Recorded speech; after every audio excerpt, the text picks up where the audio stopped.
Għaddejjin l-aħħar xogħlijiet fuq il-proġett ta' riġenerazzjoni f'żona ta' madwar 7,000 metru kwadru fiż-żona tal-Mitħna bejn l-Imqabba u l-Qrendi li għal snin twal kienet tintuża bħala barriera. Il-proġett, b'investiment ta' madwar 2 miljun euro u b'appoġġ tal-Fond Ewropew għall-Iżvilupp Reġjonali, qed jbiddel iż-żona li qabel kienet tintuża wkoll għar-rimi illegali tal-iskart fi spazju naturali dedikat għat-tfal u l-familji.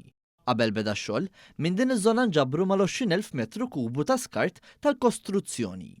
Bħala parti mir-riġenerazzjoni qed jitħawlu madwar 300 siġra u aktar minn 3200 arbuxell, filwaqt li l-park se jinkludi diversi faċilitajiet ispirati minn natura fosthom żoni tal-logħob b'oġġetti naturali, installazzjoni interattiva ta' bug u bee hotel, dog park, rokna l-qari, mejda tal-ping pong u elementi oħrajn maħsuba biex jinkoraġġixxu l-immaġinazzjoni u l-iżvilupp ta' tfal. Il-proġett jinkludi wkoll infrastruttura sostenibbli, inkluż ġibjun taħt l-art biex l-ilma tax-xita jintuża għall-irrigazzjoni fil-park stess. Il-project manager Andrea Ferriġġi spjegat li l-proġett ġie ddiżinjat apposta biex joffri esperjenza differenti minn dik ta' parks tradizzjonali b'enfasi fuq ir-rabta bejn it-tfal u n-natura.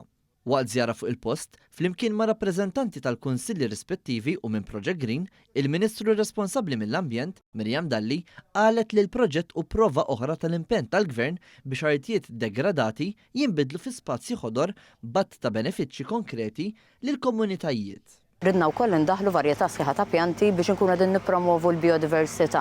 L-antana hawnhekk huwa li t-tfal ikunu qegħdin jitalmu iktar dwar in-natura, dwar il-biodiversità u dak kollu li jagħmel l-ambjent tagħna ħafna iktar rik.